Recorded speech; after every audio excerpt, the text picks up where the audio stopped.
Hi everyone, this is part 3 of my Boy Scout patch collection, so I'm just going to jump right into it. You should watch parts 1 and 2. The first is the Ultimate Lodge Awanako 313 NOAC Frisbee Champions back-to-back 2004 and 2006. It's a two-piece set of two Native Americans playing Frisbee. They did it as a fundraiser to commemorate the Lodge winning the Ultimate Frisbee Tournament 2 years in a row. The next is just the Troop 299 Walpole, New Hampshire. Just their troop patch. I'm friends with people from the troop, so they gave me the patch. The next two, if you've seen part 2, this is the patch I told you to pay attention to. It is the 2007 OA Day patch. Same thing, the amphitheater, one red, one black. One was earned, one wasn't earned. I forget which one was which. But the thing that I told you to pay attention about is that the ones from 2008, the amphitheater had the totem poles. If you notice, there are no totem poles on this patch. The funny thing was that in 2007, there actually were totem poles at the amphitheater. They realized when making the patch that they forgot the totem poles, so in 2008, they put them back in. They put the totem poles on the patch. They were torn down before the summer of 2008.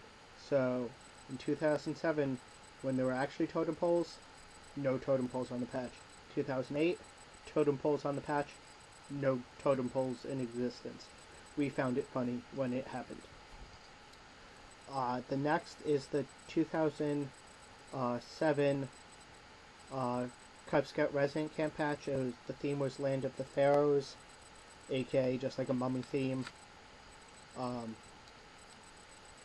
Then the 2007 Boy Scout camp patches. They're all pretty much the same design. This one is the staff patch.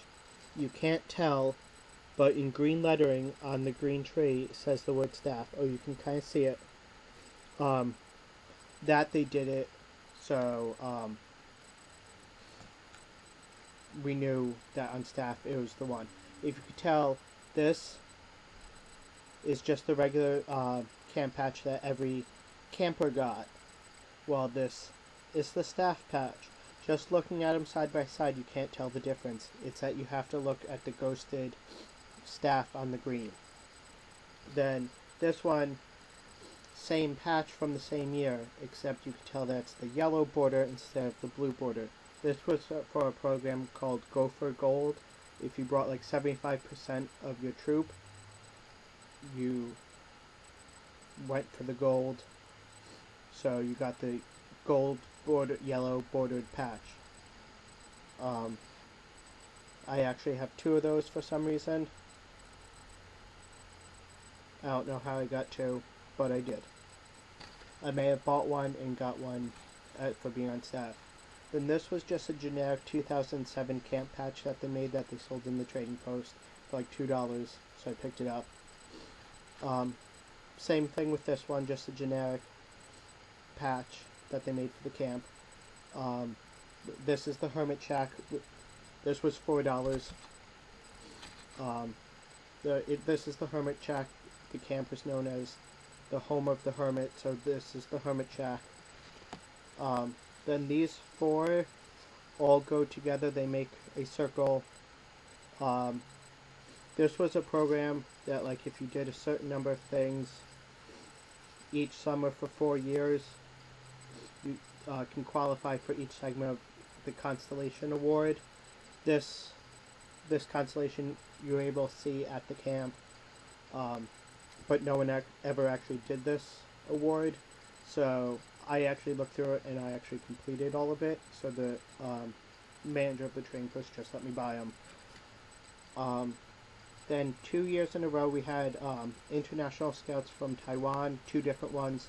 One year was Paul Tang, the next year was Peter Hu. Peter. we made that joke a lot. He didn't really understand it. But this one I got from the Paul Tang, who was there, I think, 2006. He was one was I think it was 2006 and 2007 or 2007 2008. No, 2006 and 2007. This he I somehow was able to translate for him. Me only speaking English, him mostly speaking Taiwanese and some English, but somehow I was able to do it. So he and I communicated a lot. So he ended up just giving me a lot of patches. It says something and then international camp staff, from an international camporee held in Taiwan. I don't know. And then 2007 was 100 years of scouting. So we on August 1st we did a little bit for it. So everyone got this patch that was at camp that day. It says August 1st, 2007, One World, One Promise, 100 Years of Scouting. Yeah.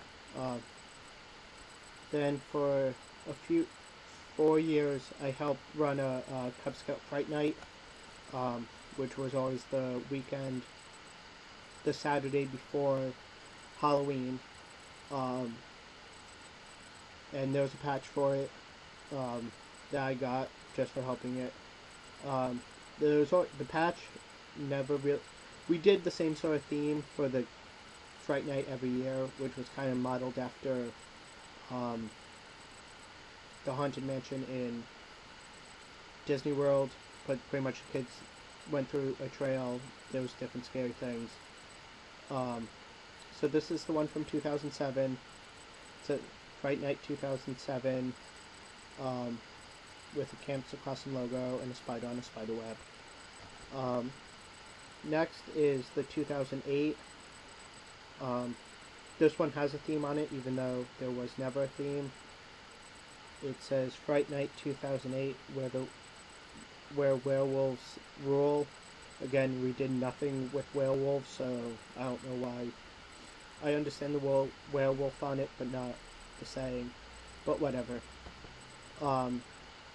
Then in 2008, there was a staff reunion for anyone that worked at camp ever. It was an overnight thing, so they made a patch to commemorate it. It says Camp Sequassen CYC Staff Reunion 2008, and this is a image of the waterfront with a sailboat. Just an iconic view at camp. So everyone who went to camp got one. Everyone who went to the reunion got one of these. And then the next patch, they made 1,000 as a fundraiser that they sold at the staff reunion and then at camp, since there was 1,000 of them. But it was one of those, once they sold 1,000, they didn't make any more. Unlike other patches that if they sell out, they'll just make more. Or they make more than 1,000 of them. It's the Connecticut Yankee Council Camp Sequassen. It goes along with the shoulder patch. If you notice, it's the same, half of the same image, but it just continues the lake to include the 2 canoes on the island. So that I bought it since it worked as a fundraiser for the camp. And then the next is the last 2 in this frame, since I have these in a similar frame, is the standard lodge flap for Awanako 313. It has the totem, the wolf head, then the wolf howling, Awanako 313. And then the next 8, as you can see from the frisbee flap, that was 2 pieces that made 1 image. While this, anyone could get that was in the lodge, or so that wasn't a problem. Well, the next patch, this you had to be on a Langomat, which was someone who helped the new candidates at an ordeal. Most patches you can either buy or trade or get from just going to an event, while this patch you had to have been in a Langomat to do it, or bought it the day after I got mine. Someone offered me $50 for it on the spot. I didn't take it, obviously, since I still have the patch. But it says, he who serves his brother is of all his brother's greatest. Iwana for 313 Alangamat. But if you notice, you take this patch and put the large flap on top, it continues the picture. That was the big deal about the Alangamat patch, was that it continued the picture of our standard flap. So that's the end of this part 3. Please comment, rate, and subscribe.